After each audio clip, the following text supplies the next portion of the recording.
저는 참 못난 어미입니다. 엄마라고 평생 제대로 해준 것도 없으면서 하나뿐인 제 자식을 저보다 먼저 떠나보냈으니 말입니다. 부모 먼저 보내면 고아, 남편 먼저 보내면 과부라 하지만 자식 먼저 보낸 사람은 부르는 말이 없다죠. 그 말이 어떤 의미인지 제가 직접 겪어보니 잘 알겠더군요. 자식 먼저 보낸 어미는 살아야 할 이유를 잊어버릴 수밖에 없습니다. 그래서 저도 한때는 다 포기하고 딸 곁으로 가고 싶기도 했고, 사실 지금도 제대로 살아가는 것은 아닙니다. 하지만 우리 딸이 못난 어미가 바보짓 할까봐 걱정이 많았던지 제게 선물을 주고 간 덕분에 제가 이렇게 아직까지 삶을 붙들고 살고 있네요.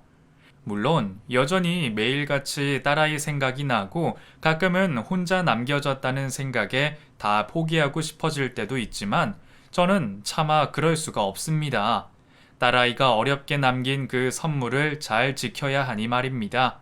사실 자식 먼저 보낸 부모가 무슨 자격이 있나 싶어서 이런 얘기를 전하기까지 참 많은 용기가 필요했습니다. 그런데 살다 보니 용기를 내어 해야 할 말도 있는 것 같더군요. 물론 제 얘기를 궁금해하는 분들이 계실지는 모르겠지만 그래도 불쌍한 어느 중년 여성의 한탄이라 안타깝게 여기시며 제 사연을 들어봐 주셨으면 좋겠습니다. 어렸을 적 저는 참 바보였습니다. 가족이라고 내 부모 형제라고 그저 양보하고 참기만 했었으니 말이죠. 그 시절 딸만 둘이라는 게 부모 입장에 어떤 의미였을지 제 부모님은 딸만 둘인 것이 버거우셨는지 그렇게 저를 구박하셨었네요. 아휴, 하나는 아들이었어야 하는데 내가 분명 아들 태몽을 꿨는데 어떻게 딸을 낳은 건지 모르겠네. 진선이 너는 나올 때 뭘 빼먹은 거 아니냐? 어머니는 제가 어렸을 적부터 농담이라며 이런 말을 하곤 하셨습니다. 넉넉한 형편이 아닌지라 둘 이상은 낳을 수가 없는데 첫째를 딸을 낳아놓고 둘째도 딸이 태어났으니 아들이 아니라는 것에 실망감이 크셨던 거겠죠. 그렇다고 그게 제 탓도 아닌데 부모님은 제가 잘못 나기라도 한 것처럼 그렇게 대놓고 실망감을 드러내셨어요. 언니에게는 한 번도 그러지 않았으면서 꼭 저에게만 말이죠. 그래서 부모님은 저를 아들 대용처럼 생각하신 건지 어려서부터 저와 언니를 참 많이도 달리 대하셨습니다. 언니는 첫째 딸이라는 이유로 공주처럼 살았는데 저는 공주 대접은커녕 그 집 자식 대접도 제대로 받지를 못했던 것 같네요. 집안 형편이 어려웠어도 언니는 늘 새 신 신고 새 옷 입고 좋은 것만 누려왔습니다. 언니 물건이라도 제대로 물려받았으면 나았을 텐데 사실 언니보다 제가 키가 더 큰 바람에 저는 어려서부터 언니 옷을 물려 입을 수도 없었습니다. 게다가 부족한 게 없어서 그런지 언니는 물건 귀한 줄 모르는 탓에 제가 돌아올 때까지 제대로 남아나는 것도 없었고요. 엄마는 매 철마다 언니 새 옷을 사주면서도 제 것은 한 번도 사준 적이 없었습니다. 그래서 저는 늘 누가 버린 것, 얻어온 것만 가질 수밖에 없었고 몇 살 차이 나지도 않는 언니를 부러워만 해야 했죠. 워낙 어려서부터 차별들을 당해와서 그런지 저는 오랜 세월 동안 따져 물을 생각도 하지 못했습니다. 그래도 나도 자식인데 부모님이 나도 당연히 사랑하시겠지. 나한테 못해주시는 건 다 형편 때문이겠지 하며 부모님을 이해하려 애를 써왔죠. 그렇게 나이 먹어가고 자라는 동안 저는 부모님께 넉넉한 사랑 한번 받지 못했고 늘 언니 그림자에 가려 언니 대신 굳은 일을 모두 도맡아 해야 했습니다. 공주처럼 부모님이 떠먹여주는 것만 받아먹던 언니가 무슨 일을 할 수 있었을까요? 언니는 성인이 되어서도 아무 일도 하지 않았습니다. 집안 살림 한번 거둔 적이 없었으니까요. 그러는 사이 저는 고등학교를 졸업하게 되었고 곧바로 생활전선에 뛰어들었습니다. 제가 하루빨리 생활비를 벌기를 바래서 고등학교도 보내지 않으려 하셨던 부모님이었으니 제가 직장을 구하기를 얼마나 기다리셨을까요? 학비도 안 주겠다는 것을 제가 고등학교 나오면 더 큰 돈을 벌 수 있다고 애써 설득을 해서 다녀야 했거든요. 그렇게 저는 일을 다니며 집에 생활비를 가져갔습니다. 그래도 제가 돈을 벌어가니 엄마가 저를 보고 웃더라고요. 아휴, 우리 진선이 예쁘다. 생활비 빼고 나머지는 차곡차곡 아껴뒀다가 우리 진선이 나중에 시집 갈 때 돌려줘야지. 근데 우리 진선이 시집 가면 엄마 섭섭해서 살겠니? 진선이 너는 시집도 늦게 가고 우리랑 오래 같이 살자. 그때는 엄마의 그 말이 얼마나 좋았는지 모릅니다. 나 같은 건 없어도 모르는 사람들인 줄 알았더니 저더러 시집 가지 말고 오래 같이 살자 하니까 사랑받는 기분이었거든요. 그래서 저는 부모님이 제 월급 때마다 닭달아듯 월급 봉투를 기다리는 것도 힘들게 일하면서 차비만 겨우 받아 힘들게 생활해야 했던 것도 다 참아왔습니다. 아무리 고생스러워도 다 내 가족을 위한 것이고 엄마가 나를 위해 결혼 자금을 모아놓고 있다는 말을 믿었기 때문이었죠. 그런데 나중에야 알았습니다. 내가 몇 년이나 힘들게 벌었던 돈은 다 언니 밑으로 들어가고 있었고 심지어 그동안 나를 위해 모아놨던 그 결혼 자금도 언니가 시집 갈 때 모두 내어줬다는 것을 말이죠. 그 얘기를 하면서도 나한테 미안해하지 않는 식구들을 보고 저는 깨달았습니다. 아, 이 사람들은 여태 내 식구들이 아니었구나. 낳아줬다고 다 부모가 아니고 같이 산다고 가족이 아니구나 하는 것을요. 그래서 저는 내 가족 아닌 사람들에게 더 이상 희생하지 않기로 결심하고 인연을 끊기로 마음먹었습니다.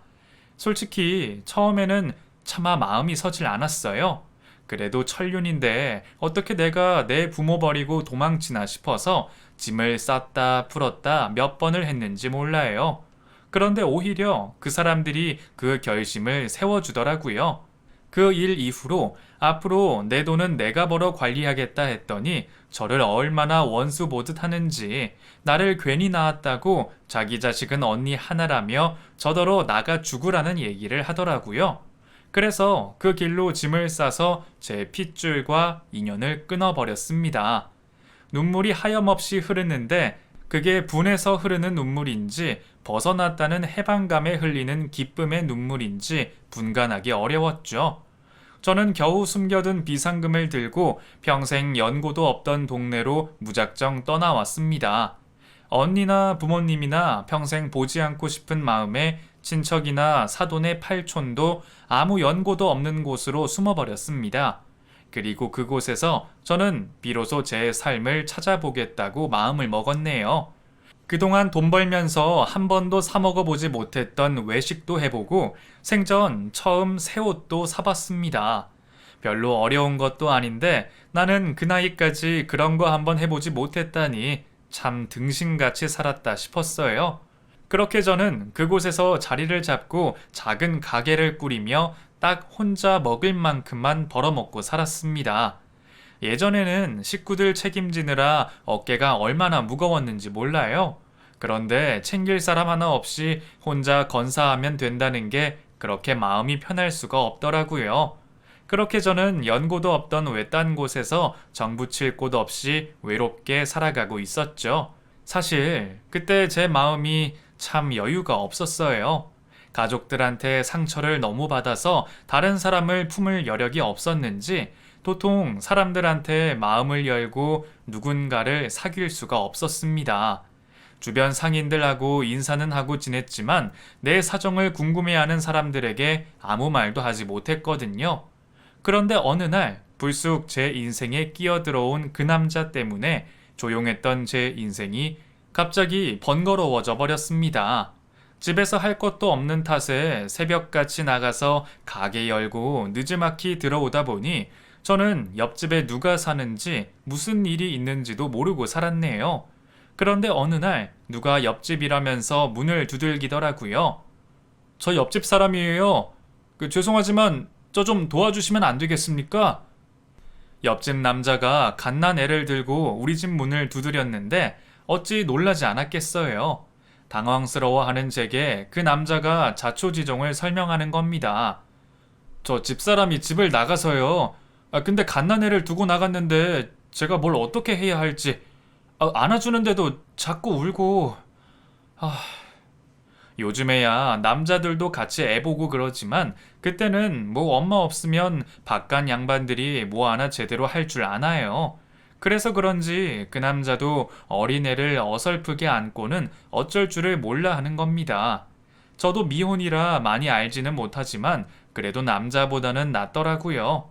마트 가서 분유 사오라 시켜서 뒤에 적힌 대로 타먹이고 기저귀 갈아주고 안아줬더니 울음은 금세 멈췄죠. 한참 울고 배도 채워서 그런지 아이는 금세 새근거리며 저희 집 거실에 누워 잘 자더군요. 그날 처음 본 그 아이의 모습이 얼마나 예뻤는지 말도 못합니다. 그 어린애를 두고 애엄마가 왜 집을 나갔는지 말이에요. 겨우 아이를 달랜 뒤에서야 저희는 통성명을 하였고 철수 씨로부터 자세한 사정을 들을 수가 있었어요. 저야 미연이 엄마를 한 번도 본 적 없지만 여자가 참 그렇더라고요. 애까지 있는 엄마가 술에 춤바람에 이래저래 문제가 많았었다네요. 게다가 춤바람 난 남자한테 돈을 해준 건지 아니면 동네 아줌마들이랑 들락거리던 도박장에서 빚을 진 건지 가정주부라는 사람이 큰 빚을 졌답니다. 그걸 알게 되고 부부간에 싸움이 일어났고 철수 씨는 아이 때문에라도 잘 살아보자 하며 애써 용서하고 잊으려 했는데 어느 날 그 여자가 애만 놔두고 짐을 싸서 집을 나가버렸다는 거예요. 저는 그렇게 빚과 애만 떠안게 된 그 사람이 참 딱해 보였습니다. 사실 왠지 나와 비슷해 보여 동질감을 느꼈던 것도 같아요. 누구한테도 마음 안 주고 엮이지 않으려 했던 저도 모르게 철수 씨를 돕게 되었습니다. 그날 이후 저는 철수 씨 대신 아이를 봐주기도 하고 옆에서 도움을 주며 그 불쌍한 부녀와 가까워지게 되었어요. 처음에는 그냥 나처럼 불쌍해 보여 이웃 사촌 간에 도움을 준다 생각했는데 비슷한 또래의 남녀라 그런지 자꾸 이상한 마음이 들더군요. 혼자 애 키운다고 쩔쩔매면서도 포기하지 않고 열심히 사는 걸 보면서 도와주고 싶었고 옆에서 용기를 주고 싶더라고요. 서로 상처가 있어서 그런지 저희는 비슷한 점도 참 많았고 덕분에 금세 가까워졌습니다. 그리고 어느새 관계가 깊어져 결국 결혼까지 하게 되었죠.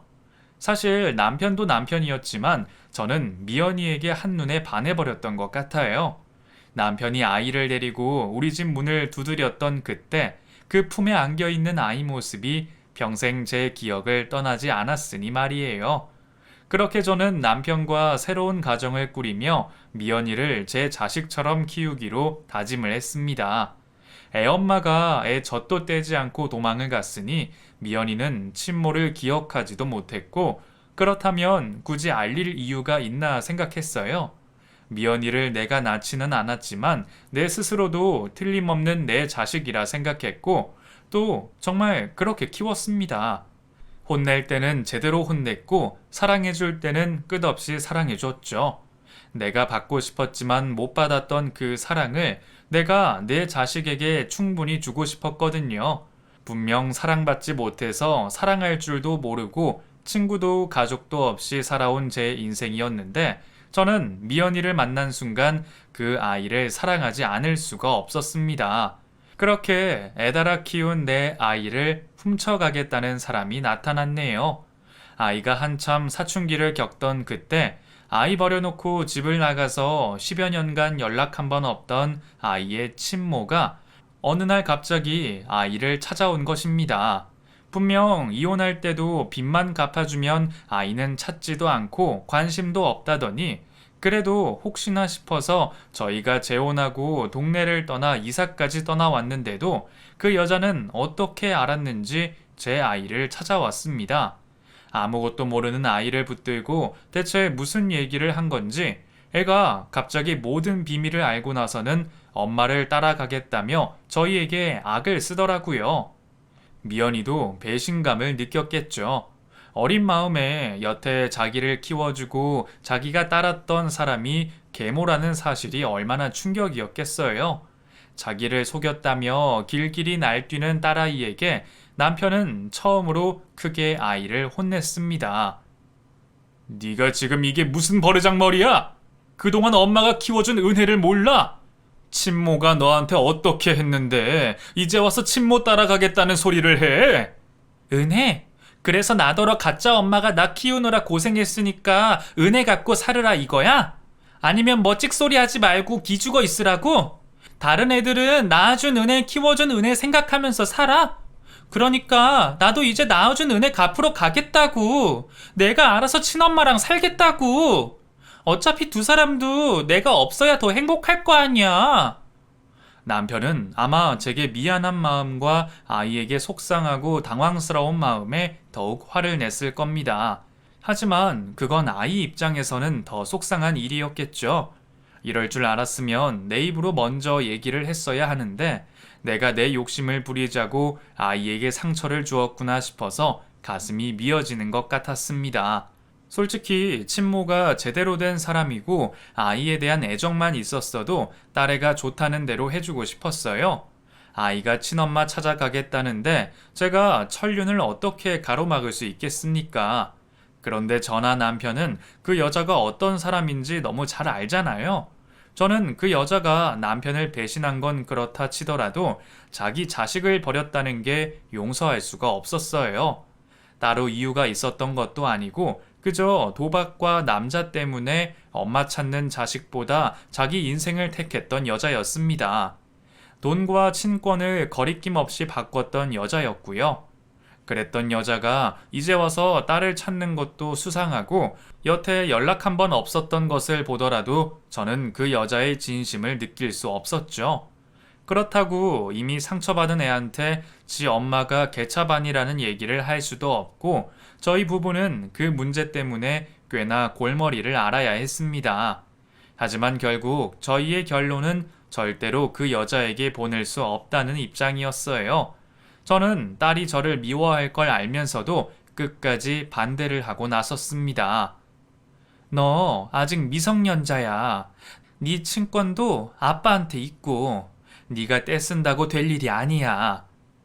내가 친엄마 찾아가겠다는데 왜 반대하는데? 친엄마가 나랑 살고 싶다고 그랬어. 그동안 떨어져 지내느라 힘들었다고 이제라도 같이 살자는데 왜 반대를 하냐고. 엄마가 뭔데?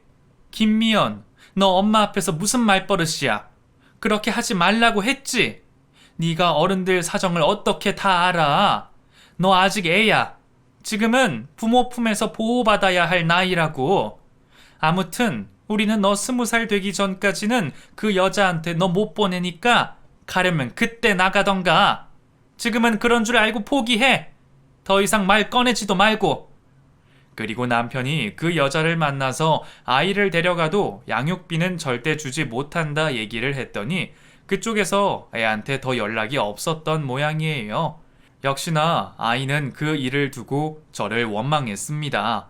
친엄마를 다시 만나지 못해서 느끼는 상실감 때문일지 아니면 우리가 자기를 속였다는 배신감 때문인지 그것도 아니면 혹시나 내가 그동안 아이에게 잘못해서 쌓여왔던 앙금 때문이었을지 결국 저는 아이에게 엄마의 자리를 제대로 채워주지 못했던 모양입니다. 그날 이후 집안은 지옥 같았어요. 아버지가 무서워 그나마 밥상머리에 앉아는 있지만 딸아이는 저와는 단 한마디도 섞지를 않았습니다. 어쩔 수 없이 같이 있어야 할 때는 종이로 써서 보여주거나 하지 저를 쳐다보지도 않았죠. 애가 받았을 충격을 이해를 하면서도 저도 사람인지라 속상하고 서운한 건 어쩔 수가 없었습니다. 나도 엄마가 처음이라 어려움이 많았지만 그래도 할 수 있는 한에서 최선을 다해왔는데 낫지 않았다는 이유로 내 사랑과 노력들이 무색해진다는 것이 고통스러울 만큼 괴로운 현실이었습니다. 그래도 딸아이가 언젠가는 제 진심을 알아주길 바라며 묵묵히 딸아이 곁을 지켜왔습니다. 아이를 달랠 생각에 20살 되면 네 마음대로 하라고 말해두기는 했지만 그 사이에 제가 딸에게 진심을 전한다면 아이도 제 마음을 이해하고 돌아설 거라 생각했죠.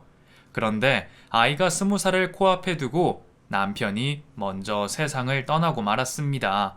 갑작스러운 남편의 죽음에 슬퍼할 겨를도 없이 이번에는 딸아이가 저를 떠나겠다 선언하더군요. 나 이제 20살 됐잖아. 이제 나도 내가 하고 싶은 대로 하고 살 거야. 뭐? 아니 미연아, 그래서 뭘 어떻게 하겠다는 거야? 집을 나가기라도 하겠다는 거니? 아버지도 돌아가셨는데 너까지 그러면 어떡해? 아빠도 없는 마당에 이제 나랑 엄마랑 무슨 관계가 있어? 엄마도 그동안 나 때문에 힘들었다며. 그럼 이제 각자 알아서 인생 살면 되잖아. 그게 엄마한테도 더 좋은 일 아니야? 긴 말 할 것 없어. 그냥 20살 되면 알아서 하게 두겠다던 약속이나 지켜줘. 남편이라도 있었으면 딸아이를 말려줬을 텐데 남편도 없이 저 혼자 딸의 억지를 말릴 여력이 없었습니다. 이제 겨우 20살 되는 애가 지가 어른이랍시고 혼자 나가 살겠다는 걸 들으니 내과에 애를 내놓는 것 같아서 미칠 것 같았어요. 제가 몇 번이나 더 회유하고 말려도 보고 심지어는 지 엄마가 어떤 사람인지까지 결국 얘기를 했습니다. 그런데도 소용이 없더라고요. 두드려 패서라도 집에 잡아두고 싶었지만 제가 무슨 짓을 하더라도 결국 집을 나가겠다는 아이를 말리지 못한 저는 마지막으로 딸을 위해 남편의 재산을 정리해 주었습니다. 어차피 다 딸을 위한 것이었으니 제가 욕심낼 부분은 하나도 없었네요. 그래도 그 정도면 어디 가서 굶지는 않겠다 싶어 마음을 놓고 있었습니다. 미연이가 정말 친모를 찾아갔을지 아니면 친모의 실체를 알게 되었으니 친모와도 인연을 끊었을지 모르겠지만 저는 부디 제 딸이 어디선가 잘 살기만을 바랄 뿐이었습니다. 찾아가거나 하지 않을 테니 가끔 소식이나 알려달라 그리 사정했건만 무정한 자식은 그 뒤로 영영 연락이 없었습니다. 그렇게 하루아침에 남편과 딸을 잃어버린 저는 그 뒤로 삶의 의욕을 잃어버렸네요. 가족과 인연 끊고 혼자 살았던 그때에도 이렇게 힘들지는 않았는데 나한테 괜히 갖지 못할 행복을 맛보여 주었다 싶어서 남편이 원망스럽기까지 했죠.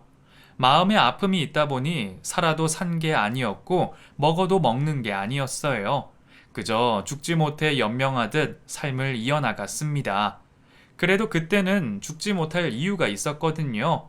혹시라도 내 딸이 돌아오지 않을까 싶어서 저는 아이가 떠난 뒤로도 같은 집, 같은 동네에 살면서 전화번호도 바꾸지 않고 10년을 보냈습니다. 누가 문이라도 두드리면 혹시나 싶어 버선발로 뛰어나갔고 모르는 번호로 전화가 오면 안절부절하며 내 딸이기를 바랬습니다. 그렇게 오랜 시간 홀로 아이를 기다렸지만 저는 어디에서도 아이의 소식을 들을 수가 없었어요. 여기저기 소식을 찾아다녀 봤지만 애가 어디로 숨어버린 건지 도통 찾을 수가 없었죠. 저는 제발 죽기 전에라도 한번 딸을 보고 싶다 생각하며 매일을 견뎌갔습니다. 그러다 정말로 기다리고 기다리던 연락이 찾아왔습니다. 낯선 사람의 전화에 놀란 저는 그 사람이 내 사위라는 얘기에 더욱 놀랄 수밖에 없었습니다. 우리 딸이 결혼도 하고 잘 살고 있구나 싶어서 행복해서 눈물이 날 것 같았죠. 그런데 뒤이어 듣게 된 딸아이의 소식에 저는 금세 좌절할 수밖에 없었어요. 저 장모님이라고 불러도 될까요? 장모님, 미연이가 지금 많이 아픕니다. 치료를 계속 하고는 있는데 워낙 치료가 힘든 병이라 차도도 없고 치료비도 만만치 않아서 여러모로 많이 힘든 상황이에요. 미연이는 절대 알리지 말라고 했는데 저는 그래도 장모님도 알고 계셔야 할 것 같아서요. 10년 만에 아이를 찾았는데 아이가 아프다는 얘기를 듣게 되니 정말 세상이 무너지는 것 같았죠. 딸이 직접 저를 찾은 것은 아니었지만 그 소식을 듣고도 제가 모른 척 할 수가 없었어요. 결국 저는 그 길로 딸과 사위를 만나러 갔고 파리한 안색의 딸아이를 마주하게 되었습니다. 미연아, 너 왜 이래? 왜 이러고 있어? 당신이 연락했어? 내가 연락하지 말라고 했잖아. 여보, 그래도 장모님한테는 말씀을 드려야지. 당신도 보고 싶어 했잖아. 미연아, 엄마야, 엄마 안 보고 싶었어? 처음에는 저를 본체 만체하던 아이도 시간이 지나자 저를 제대로 들여다보았고 한참 동안 눈물을 흘렸습니다. 그 마음이 뭔지 알 것 같았던 저도 아이를 끌어안고 같이 눈물을 흘렸죠. 엄마, 미안해. 내가 잘못했어. 내가 엄마 버리고 도망가서 잘 살 줄 알았나 봐. 나 정말 바보 같지. 그래서 이렇게 벌 받은 것 같아. 엄마한테 잘못한 거 깨달으라고 나를 이렇게 벌 주셨나 봐. 무슨 말을 그렇게 해? 네가 뭘 잘못했다고? 잘못했으면 다 엄마가 잘못한 거지. 엄마가 너를 끝까지 붙들어야 했는데 엄마가 미련해서 그런 거야. 너는 아무 잘못 없다. 너 이렇게 아픈 것도 다 내 탓이니까 절대 네 탓하지 마. 저는 정말 딸이 아픈 게 다 제 탓 같았습니다. 내가 어떻게 해서든 곁에 두고 있었어야 하는데 애가 나가서 무슨 고생을 했기에 젊은 나이에 몹쓸 병까지 얻었을까 싶어 다 제 탓이라고만 생각이 들었어요. 나중에서야 들었지만 아이가 그동안 정말 고생이 많았더라고요. 남편 죽고 마음을 다친 아이가 친모를 찾아가 위안을 얻기도 했지만 좋았던 시절은 그리 길지 않았던 모양입니다. 자기 딴에도 혹시나 싶어서 제가 쥐어준 통장을 잘 숨겨두었는데 그 여자가 어떻게 알았는지 어느 날 그 통장을 들고 홀랑 도망을 가버렸다네요. 그렇게 모든 걸 다 잃은 아이가 그 뒤로 얼마나 고생이 많았을지 저는 차마 그 얘기를 다 마음 놓고 들을 수가 없었습니다. 그랬으면 나를 찾아왔었어야지. 뭐 한다고 혼자 그 고생을 하고 살았어. 네가 갈 곳이 없어. 엄마가 없어. 대체 왜 그랬어? 나도 염치가 있는데 엄마를 찾아갈 수가 있겠어? 엄마한테 미안해서 연락할 생각도 못했지. 나도 나이 먹으면서 조금씩 알았어. 엄마가 나한테 얼마나 큰 사랑을 줬는지. 낳은 게 다가 아니라는 걸 너무 늦게 알아버렸어. 솔직히 지금도 내가 왜 그랬을지 모르겠지만 엄마가 내 친엄마가 아니라는 걸 한 번도 생각해 본 적이 없어서 너무 큰 충격을 받았던 것 같아. 그래서 모든 걸 부정하고 다 지워버리고 싶었던 것 같아. 그제서야 진심을 전하는 딸아이의 말에 저는 하염없이 눈물을 흘렸습니다. 그래도 내 마음을 영 몰라주진 않았구나 싶어서 당장이라도 마음 편히 눈을 감을 수 있을 것 같았죠. 하지만 제가 또 그렇게 가만히 있을 수는 없었어요. 아픈 내 딸을 위해 뭐든지 해야 했으니 말입니다. 그동안 치료비 때문에 고생이 많았던 건지 딸아이의 건강 상태만큼이나 두 사람의 경제적 상황이 그리 좋지 못했습니다. 벌써 빚도 꽤 있었고 사위는 그동안 딸아이 간병에 회사까지 다니면서 많이 힘들었던 모양이에요. 그 얘기를 알게 된 저는 제가 당연히 해야 할 일을 하기로 했습니다. 살던 집과 가게에 제가 가진 전 재산을 처분해서 딸아이를 돕기로 했죠. 그 뒤로 저는 딸아이 집에 들어가 딸을 간호하며 지내게 되었습니다. 비싼 치료도 시작해보고 나을 수만 있다면 뭐든 해주겠다며 제가 가진 모든 것을 딸아이에게 쏟아부었죠. 이제 겨우 다시 만난 딸을 그대로 보낼 수가 없었습니다. 매일 아이를 위해 기도하며 정성을 들인 덕분인지 처음에는 상태가 많이 좋아지는 듯 보였어요. 독한 약 때문에 밥도 제대로 못 먹던 아이가 제가 차려주는 식사도 곧 잘하고 컨디션이 좋을 때면 저와 함께 밖을 걸어 다니기도 했거든요. 그때만큼 제 인생에 행복했던 시간이 있나 싶네요. 하지만 그 행복도 오래가지 못했습니다. 원래 좋다가도 나빠지는 게 병이라 하지만 분명 차도가 있다 싶었는데 아니었더라고요. 아이는 갑자기 상태가 나빠졌고 점점 차도가 보이지 않았습니다. 그런 딸아이를 옆에서 지켜보는 저와 사위도 점점 지쳐갈 수밖에 없었네요. 그런 상황에 사위라도 딸의 편이 되어주었으면 좋았을 텐데 언제부터였는지 사위는 남몰래 바람까지 피고 있었습니다. 제가 딸을 챙기는 동안 야근이다 뭐다 바쁜 사위를 보면서 사위가 혼자 돈 벌겠다고 고생이 많구나 싶어서 일부러 사위를 챙기기까지 했었습니다. 내 딸의 남편이니 내 아들과도 다름없다 생각하여 딸한테만큼은 아니지만 많이 노력했었죠. 미연이도 자기 남편이 자기 때문에 고생이라며 늘 지 남편을 챙겼었고 둘 사이도 사이가 좋아 보였고요. 그런데 이놈이 아픈 아내를 집에 두고 밖에서 다른 여자를 만나고 있을 줄은 정말 상상도 못했습니다.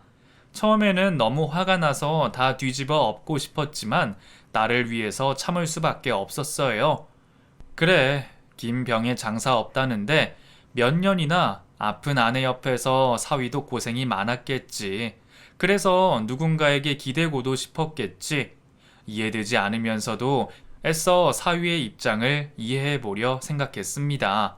그리고 사위에게 따로 타이르기도 했죠. 박서방, 자네도 힘들었을 건 내가 이해 못하는 건 아니지만 그래도 우리 미연이가 멀쩡하게 살아있는데 어떻게 외도를 할 수가 있나? 이번엔 내가 조용히 눈 감아 줄 테니 자네가 알아서 정리하게. 자네도 계속 그러면서 내 앞에서 미연이 앞에서 떳떳할 수가 있겠어? 제가 알고 있다는 사실에 당연히 용서를 구할 줄 알았던 사위는 되려 제게 적반하장이었습니다.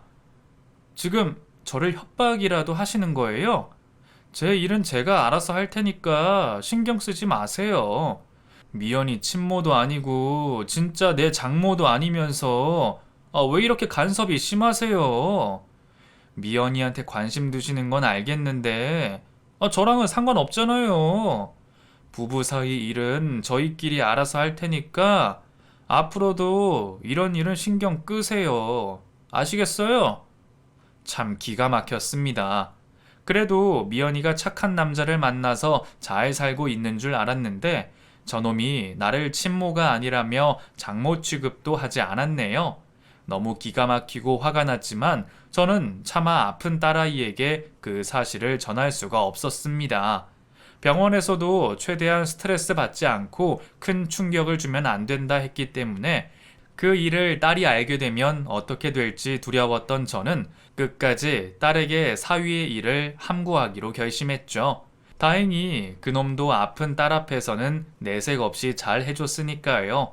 앞에서만 본다면 정말 그렇게 아내를 위하는 남편이 없는데 뒤에서 그러고 다닐 줄은 아무도 모르겠죠. 그렇게 저는 무슨 짓을 해서든 딸을 살리려 노력하며 지냈습니다. 제발 살아만 주기를 간절히 바래봤죠. 하지만 저의 모든 노력이 아무 소용이 없었던 건지 결국 딸은 제게 마지막 인사를 건네고 세상을 먼저 떠나버렸습니다. 엄마, 그동안 나 사랑해줘서 고마워요.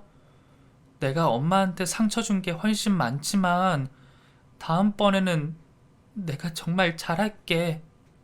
다음에도 꼭 내 엄마가 되어줘요. 그때는 내가 그동안 엄마한테 못했던 효도 다 할게요. 마지막까지 불효해서 죄송해요. 그래도 나 아빠 만나러 가니까 마음이 편해. 그러니까 엄마는 너무 힘들어하지 말고 오래오래 행복하게 살다가 나중에 우리 셋이 같이 만나. 알겠지? 그래도 저는 혼자 가는 딸아이의 마지막을 잘 정리해 주려고 아득해지는 정신을 끝까지 붙잡으며 버텼습니다. 울다가 쓰러지기라도 할까 싶어서 허벅지에 피멍이 들도록 참아냈어요. 친모라는 여자는 대체 어디 있는 건지 자기 딸 마지막 가는 중에도 소식이 없더라고요. 그렇게 저는 아픈 마음을 숨긴 채 딸아이의 마지막을 지켰습니다. 사위도 잠깐 방황이 있었지만 그래도 지난 세월이 있는데 어떻게 힘들지 않겠어요. 표정이 좋지 못한 사위를 보니 저도 괜히 위로를 건네고 싶었죠. 그런데 그놈이 끝까지 저를 기만하더군요. 딸아이 발인이 끝나자마자 저를 맨몸으로 집에서 쫓아내버린 겁니다. 어차피 딸도 없는 마당에 계속 그 집에 있으려 했던 건 아니지만 그동안 딸아이 돌보느라 내 돈은 다 썼고 그래서 땡전 한 푼 없는 것을 알면서도 잠시 여유를 주지도 않았어요. 내가 자기 장모도 아니라던 그놈은 딸까지 죽은 마당에 이제는 정말 볼 일이 없다며 저를 그 길로 내쫓아 버렸습니다. 그나마 딸아이 사진이라도 겨우 사정사정해서 받아올 수 있었네요. 그렇게 돈 한 푼 없이 갈 곳 없던 저는 지낼 곳을 겨우 구할 수가 있었습니다. 저는 한 평도 안 되는 쪽방에 누워 딸의 사진을 들여다보고만 있었죠. 장래 내내 애써 참아왔던 눈물을 쏟아내며 저는 그제서야 딸아이를 잃은 슬픔을 느낄 수가 있었습니다. 모든 것을 잃어버린 저는 먹을 생각도 잘 생각도 없이 계속 눈물만 흘렸습니다. 집도 없이 쫓겨나 딸아이를 그리워하는 제 처지가 참 황망했지만 오히려 잘된 건가 싶기도 했어요. 내가 그동안 살았던 건 다 딸 때문이었는데 이제는 딸아이도 남편도 내게 아무도 없는 마당에 더 살아서 뭘 하나 생각했거든요. 그렇게 혼자 찬바닥에 누워서 이렇게 굶다가 딸아이 따라 그냥 가버려야겠다 싶었습니다. 시간이 얼마나 지났는지도 모르겠네요. 다음날 날이 밝고 얼마나 되었을까? 갑자기 전화가 울리기 시작했어요. 처음에는 기력도 없고 모르는 번호를 받을 생각도 없었는데 쉴 새 없이 걸려오는 전화 소리가 시끄러워 마지못해 전화를 받게 되었습니다. 그렇게 받게 된 전화는 너무나 놀라웠습니다. 오진선 씨 되십니까? 예, 제가 오진선 맞는데요. 누구시죠? 저는 김미연 씨 법적 대리인입니다. 그 김미연 씨가 사망하시면서 오진선 씨 앞으로 남겨두신 게 있어서요. 만나 뵙고 설명을 드려야겠는데 만나 뵐 수 있을까요? 미연이가 제게 남겨둔 게 있다는 얘기에 저는 한달음에 달려가 그 사람을 만났습니다. 변호사는 제게 미연이의 유언과 웬 통장을 보여주며 진실을 전해주었죠. 알고 보니 딸아이의 장례식에도 나타나지 않았던 미연이의 친모는 이미 사망한 상태였습니다. 딸아이 돈을 훔쳐 도망가고서도 돈이 궁했던 건지 멀리 일을 하러 갔다가 사고가 났던 모양이에요. 결국 회사 측에서 유족들에게 사망 보상금이 나오게 되었고 그 여자의 유일한 혈육인 미연이에게 연락이 닿았던 겁니다. 무려 3억이나 된다는 얘기에 저는 입이 떡 벌어졌네요. 저는 딸이 그 큰 돈이 있으면서도 왜 자기 치료비에 쓰지 않고 그대로 두었을지 의문이 들었습니다. 그리고 딸이 제게 남겨둔 편지 속에서 그 이유를 알 수 있었죠. 엄마, 나 미연이야. 이 편지 보고 있다면 내가 엄마 옆에 없다는 거겠지? 이 돈은 내 친모가 내게 유일하게 남긴 거야. 뭐 그것도 자의는 아니었지만 어쨌든 내가 그 여자한테 받은 게 하나 있긴 한 거지. 그렇다고 그 여자 목숨값을 내가 쓰고 싶지는 않더라고. 그만큼 밉기도 하고 애초에 내 돈이 아닌 것 같아서. 근데 내가 마지막 가는 마당에 엄마한테 해줄 수 있는 게 아무것도 없는 것 같아서 계속 고민스러웠어. 어릴 적에는 나중에 성공해서 돈 많이 벌어서 엄마 호강시켜준다 그랬는데 지금은 나가서 일도 못하고 엄마한테 꽃 한 송이 사다 주지를 못하네. 그러니까 엄마가 이 돈을 대신 받아줘. 내가 엄마한테 주는 마지막 선물이라고 생각해요. 딸이 제게 그 돈을 남겼다는 얘기에 저는 적지 않은 충격을 받았습니다. 쉽게 말로 표현하지 못할 감정이 느껴졌죠. 그리고 쪽방으로 돌아가서 딸이 내게 그 돈을 남긴 이유가 무엇일지, 그 돈을 어떻게 써야 할지 한참을 생각해 봤습니다. 그렇게 법적인 정리가 끝나기를 기다리고 있는 제게 또 불청객이 찾아왔네요. 다들 그런 소식은 어떻게 알게 되는 건지 사위라는 놈이 돈 소식을 듣고는 저를 찾아와 무릎을 꿇는 겁니다. 장모님, 제가 실수했습니다. 제가 미연이 잃고 충격을 받아서 실수를 했던 거예요. 사실 미연이가 저한테 마지막으로 장모님을 부탁했거든요. 자기 몫까지 장모님을 대신 모셔달라고 말이죠.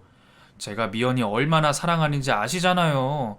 저 미연이 유언대로 장모님 끝까지 모실 겁니다. 그러니까 이런 곳에 계시지 말고 저랑 같이 가세요. 자네, 지금 진심으로 하는 말인가? 아니, 언제는 내가 자기 장모가 아니라니 남의 일에 신경 끄라니 그러더니 미연이가 나한테 돈을 남겼다니까 갑자기 나를 장모로 모시고 싶은 모양이지?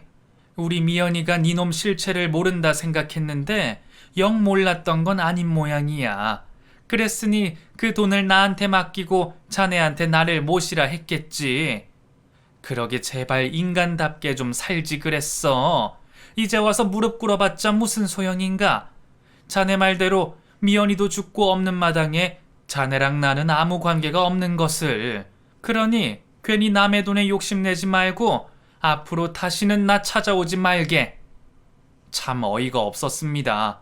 아무것도 모르는 내 딸이 그런 유언을 남겼는데도 사위라는 놈이 나를 쫓아버렸던 거네요. 그래 놓고 돈이 나한테 있으니 이제 와서 제게 아부를 떨고 말이죠.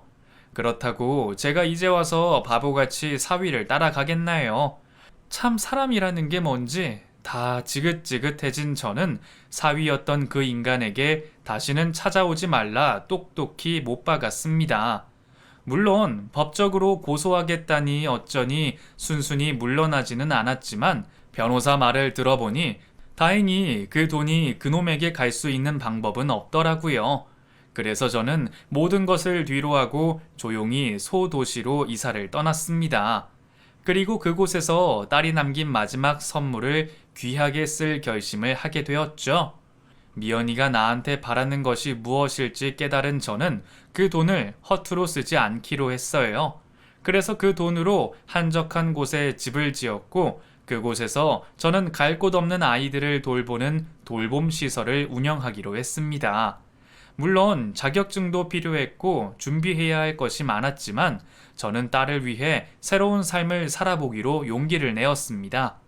그 뒤로 몇 년이 지난 지금 저는 이곳에서 갈 곳 없는 아이들을 돌보며 또다시 누군가에게 엄마가 할머니가 되어주고 있습니다. 세상에는 우리 미연이 말고도 상처받고 버림받은 아이들이 너무 많더라고요. 제가 얼마나 더 오래 살 수 있을지는 모르지만 제 몸이 따라주는 한 그 아이들에게 작은 울타리가 되어주고 싶습니다. 그리고 이렇게 아이들을 돌보면서 살다 보면 저도 언젠가는 남편과 딸이 기다리는 그곳으로 마음 편히 떠날 수 있겠죠. 그것이 제가 다시 찾은 저의 삶의 이유니까요. 남들이 듣기에는 기구하고 답답한 사연일지 모르겠지만 저는 그동안의 제 선택들을 후회하지 않습니다. 덕분에 행복했고 얻은 게 훨씬 많으니까요. 그리고 제 인생에 감사하며 살려고 노력하고 있네요. 그러니 여러분들도 모두 자기 인생에 감사하시기를 바라겠습니다. 감사합니다.